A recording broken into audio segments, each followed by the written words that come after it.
A couple of weeks ago, John Lovell, the Skeptic, sent me a text to ask if I wanted to join him and several other content creators in a massive science and skepticism reacting to YouTube Shorts collaboration thing. His plan was to bring together 10 content creators, many of whom I had never met, but who included John Gleason, who I've hosted many call-in shows with, Emma Thorne, who I've met exactly one time and seemed really nice, and Creaky Blinder, who helped boost my channel with his podcast when I was first starting out. And if those are the kind of folks that he's brought in on this, then I'm pretty confident about the other 4. Especially since I see them pop up all the time and the people who watch you also watch part of my analytics. So today, I will be watching and reacting to 10 short creationist clips, but you're only going to see one of them on this video, because everybody else is going to be doing the same thing. And in the end, we're going to have 10 different mashups of 10 different creators, all watching 10 different clips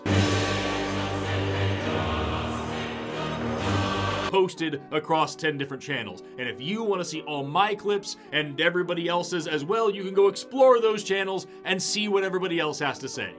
Or don't, I'm not a cop. That said, if you do go visit these other channels, please be sure to say hi from me and leave something real incomprehensible in their comments. Maybe like something about cheese and how you know what they're doing with it. Keep them on their toes. So without further ado, let's see what John sent me. I would love to hear you disprove evolution. Can we do that? If evolution is true, then you go through a progressive evolution, if you will, of these organisms evolving into an increasingly more being-like creature. If evolution is true, then organisms go through an evolution, if you will, until they become an increasingly more being-like creature. I genuinely can't remember the last time that I've heard someone use that many words to say absolutely nothing. That was complete gibberish. The problem is there's zero evidence of that. Except for, all the evidence. The problem is you have these single-celled organisms and multi-celled organisms, and then there's just a giant gap in the fossil record. And you have animals, and then you have man. But we don't have a fossil record that takes us from single and multi-celled organisms into an entire species. And we just simply ignore that. Wow. And so, who is this person? That man literally just blew it on every single biological term that he used in that entire clip. Just so we're all on the same page here, humans are animals. Humans are multicellular organisms. We have tons of fossils of both single-celled and multicellular organisms because every single fossil is a fossil of either a single-celled or a multicellular organism. Those are the only two types of organisms. Every fossil exhibits a species because every single-celled or multicellular organism is categorized by species. And most importantly, no one is ignoring anything more than you ignored your high school biology teacher, dude.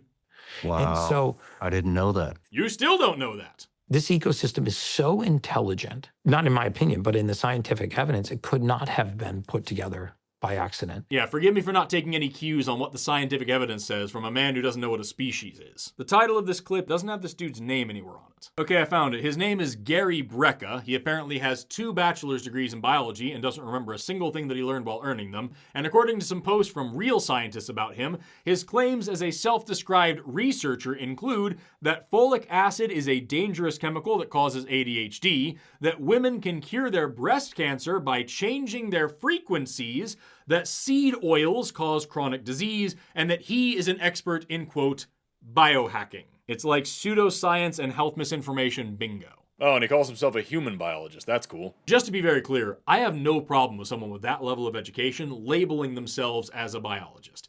It's just important to keep in mind that just as it is with every profession, simply having the title isn't the same thing as being good at the job.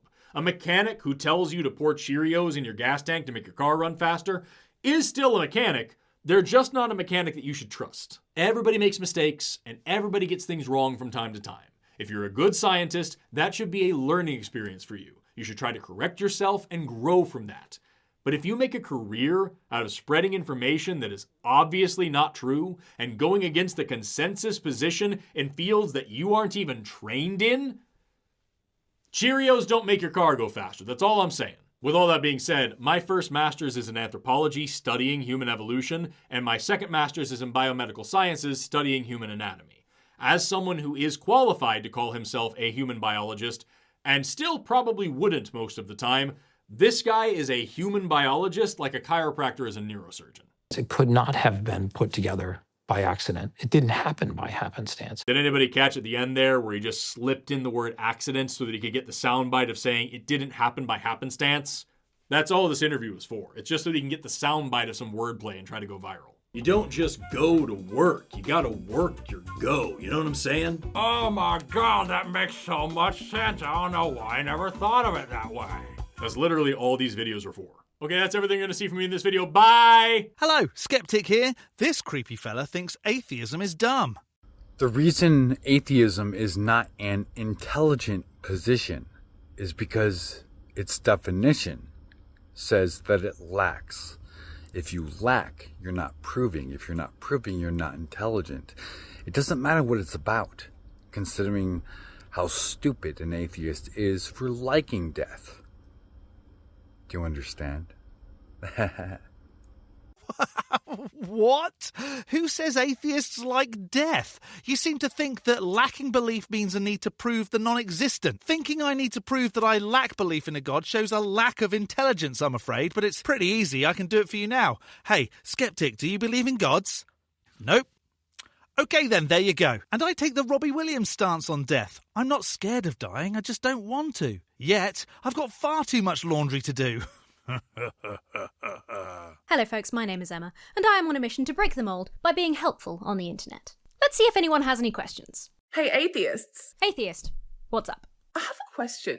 So you call religious people crazy for believing in miracles, right? No, actually. In fact, I've been trying to avoid using the word crazy in my everyday life, because of the stigma it has around mental health. I'm also aware, although you seem not to be, that not all religious people are theistic and not all religious people believe in miracles. I think people who believe in miracles are wrong, but I wouldn't call them crazy. But you believe in the most preposterous miracle of all, that the universe was created from nothing. It's impossible for something to come from nothing. Not all atheists do believe that. One great thing that I think a lot of skeptics do have in common is the ability to say, I don't know, in answer to a question about, say, the origin of the universe. Well, there are a couple of different scientific theories, and some more compelling than others, but I don't know for certain. The main difference here between us and Lily, who is asking the question, is that we are interested in the pursuit of knowledge and discovery, and Lily is content to plug the gap with God. I think it's completely reasonable to instinctively reject the notion of spontaneous universe, of just universe coming into being from nothing. But if that's what stops you from not believing in God, then how is it you can believe that God came from nothing? And if your answer is just,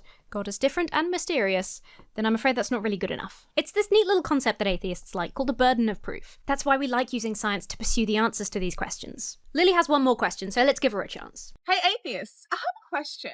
Hey, theist! That made me dizzy. So you guys believe that all of this, the whole universe, the trees, the grass, the ocean, the skies, everything is a coincidence, right? And without a creator. But scientifically, it is basically impossible that this is a coincidence. Lily's used a clever bit of language trickery here by saying it's basically impossible. This is something that intelligent design, creator, God people do a lot. They take the statistical odds, the likelihood of a planet coming into being that could support human life being a very, very small chance, and say, therefore, it's nearly impossible, so that means it's impossible. Your chances of being in an aeroplane crash are around 1 in 11 million. To most people, that sounds pretty much impossible, because it's such an unthinkable statistic. But if you've ever watched the news, you'll notice that people do die in aeroplane crashes. Realistically, the odds of life coming to exist as it does are 1 in 1, because it does exist. It happened. It's just another example of people being unable to comprehend the scale of the universe. Suppose there are infinite universes expanding to as vast sizes as ours, maybe even bigger. Suddenly the probability doesn't seem that small. The probability of eventually a planet being able to support life gets bigger and bigger. It's all about whether you think that you're the center of the universe or not. I say we're not. Ultimately, we are just big apes. We have natural selection and evolution to thank for our blundering into existence and evolving intellectually enough to come up with fairy stories to explain exactly why we're here. Hope that helps. This is the verse in the Bible that convinced me to buy Bitcoin. I might be wrong here, but I'm pretty sure that Bitcoin didn't exist at the time of the Bible. So that would mean that nothing in the Bible is likely to be referring to Bitcoin. But I don't know. What have you got? Proverbs 23:20 that says, buy the truth and never sell it. How did you get Bitcoin out of that? Are you trying to say that Bitcoin is the truth? Is Bitcoin the second coming of Jesus in your eyes? Also, I need to point out that Proverbs 23:20 does not say that. I think you're thinking of Proverbs 23:23, which says that. But that's a minor mistake. I'm still baffled as to how you think Bitcoin is the truth. But because that verse says to buy the truth and to never sell it, here's what I think happened. I think someone tricked him into buying Bitcoin when it was at a super high price, and now he's just trying to rationalize that purchase. Well, either that or he would just be an easy target for a snake oil salesman. Oh, and by the way, that's the entire video. He didn't actually explain why he thinks that Bitcoin is the truth, so have fun figuring that one out. I try to be understanding of other people's parenting styles. I really do. As a mom, I've seen a lot of variations of different things. Everyone does things differently. Everyone has different preferences, you know, whatever. But I saw something on Instagram that really made me cringe, and I have got to vent about this. Train your children for heaven, not Harvard. Going to Catholic school, we had to go to church twice a week. It meant a lot to my family at the time. I get it, right? I'm not judging people for teaching their kids religion, even though the indoctrination of it all bothers me a lot. I know that me not liking it is not going to change anything, right? People are going to continue to teach their kid about Jesus and whoever else flying spaghetti monster there is. Honestly, my kids love pasta, so maybe it may be time to start talking about the flying spaghetti monster. I don't know. To me, pitting religion against education is probably a bad move on their part. Heaven, not Harvard. Well, you know, Harvard is real. I mean, maybe they don't want to raise kids that are capable of critical thinking, because then there is a higher chance that they might ditch the heaven. Sure, yeah, train them for the afterlife. Train them to achieve heaven, right? But also, they're gonna have a life, not just the afterlife. So they should probably be successful here too. Just throwing that out there. I have my reasons for not liking it. The indoctrination that I faced was pretty brutal. Could you imagine making your kid do this, and then afterward just being like, all right, Bryson, let's go to McDonald's and get you a Happy Meal. Good job being crucified today. Like, it seems crazy. That seems like such an outlandish scenario, but it really truly is pretty spot on for a lot of things that I even experienced myself. I remember it was weird. It's weird. So as important as religion can be, I think that there should be like some boundaries. And when indoctrination of kids crosses over into politics, like, kids are too small to understand politics, right? Voting Donald Trump, baby. Those kids don't know what that means. Also, all 4 of those kids being girls is just next level sad. The indoctrination has in fact gone too far, okay? Nothing wrong with going to Harvard. Maybe don't have your kids pretend crucify each other, and, you know, maybe avoid the political rallies. That last one was really the nail in the coffin for me.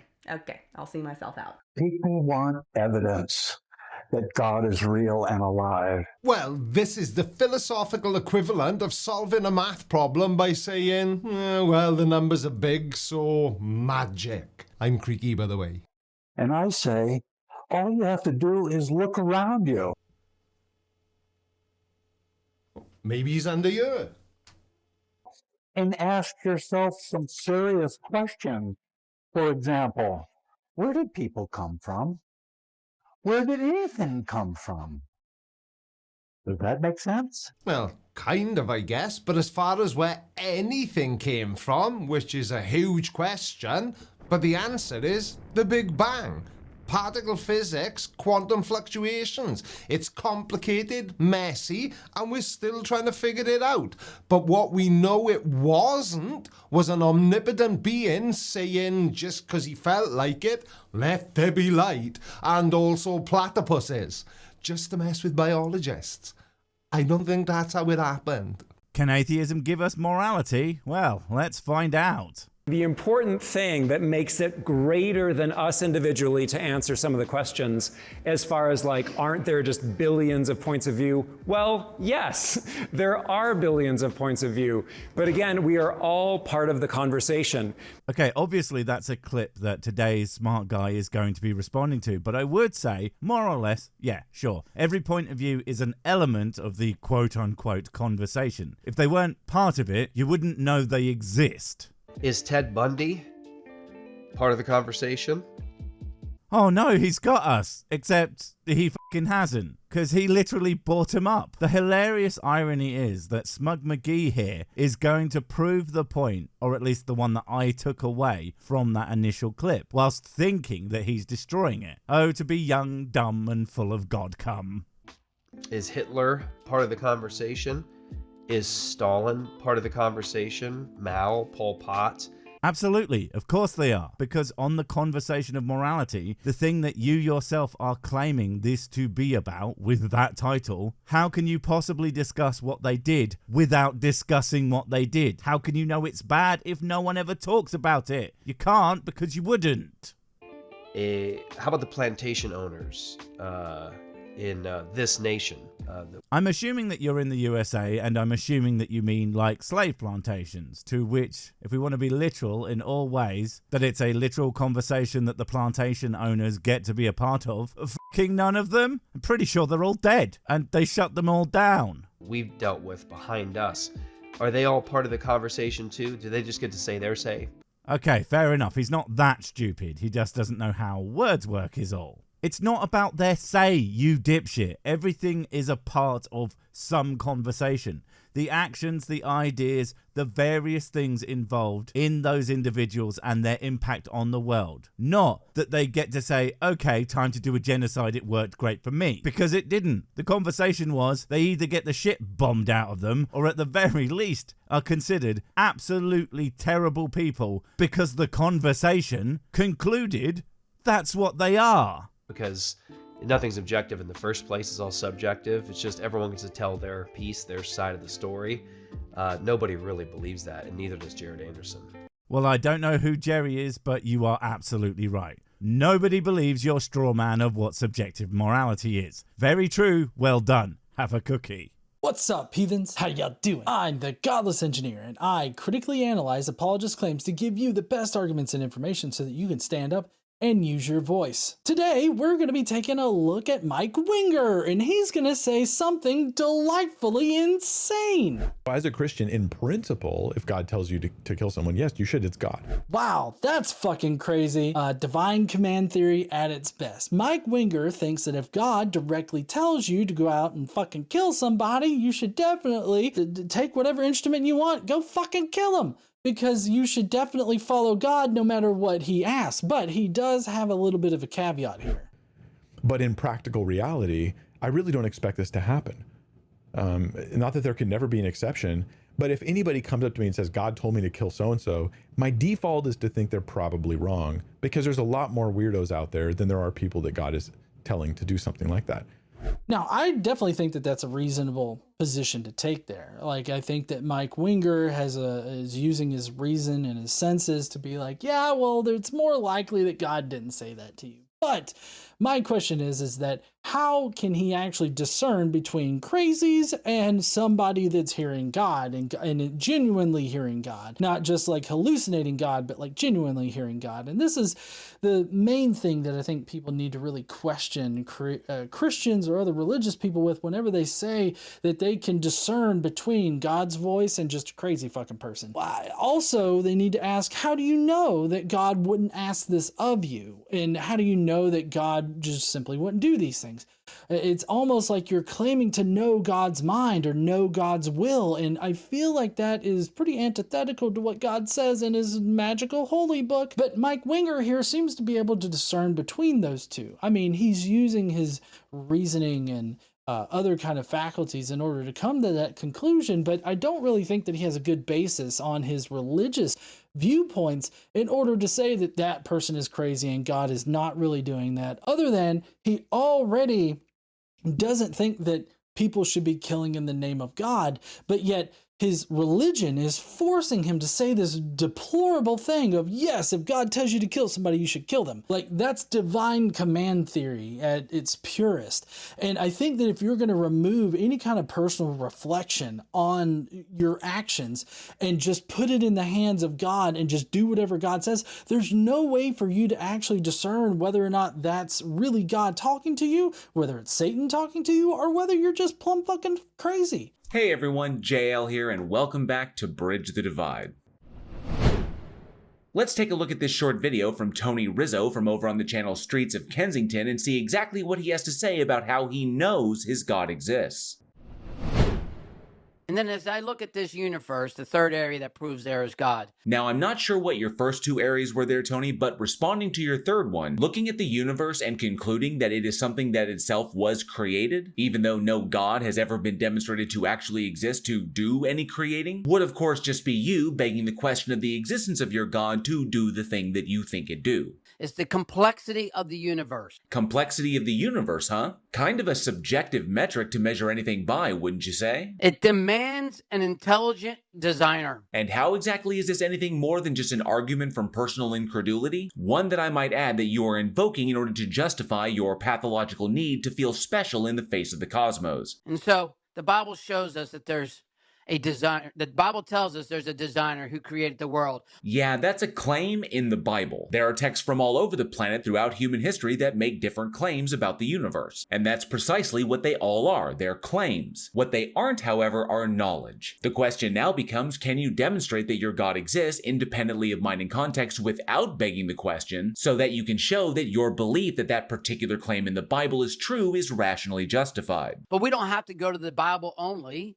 Well, you shouldn't have to go to the Bible at all. In fact, the entire theology that is built up around your particular God is ultimately irrelevant unless you can demonstrate that that God actually exists. We know in the beginning, Genesis chapter 1, verse 1, in the beginning, God created. Well, that is what it claims in your cult manual, but you don't actually know that to be a true accounting. Neither you nor anyone else on the planet for that matter can demonstrate the truth of anything regarding the state of the universe prior to the origin point of observability, or what we call the Big Bang. Invoking scientific questions that we have not yet answered is in no way justification for claiming that a God did it. But we can also look at the evidence of it to show a intelligent designer. Hate to break it to you, T-Riz, but if begging the question is a necessary pre-qualifier for what you're pointing at to actually be evidence that supports your claim, then it was never actually evidence to begin with. Be safe, be excellent to each other. I'll see you next time. I certainly hope you enjoyed this little mashup of videos from other Skeptic creators. Please be sure to go explore their channels if you're interested, and stay tuned for more videos from me very, very soon. And with that, I'm Forrest Valkai. Thank you so much for watching, liking, commenting, subscribing, and all the other stuff you do here on YouTube. Please exit through the gift shop, pick up one of these sweet t-shirts. Have an awesome rest of your day, and never stop learning. Bye-bye.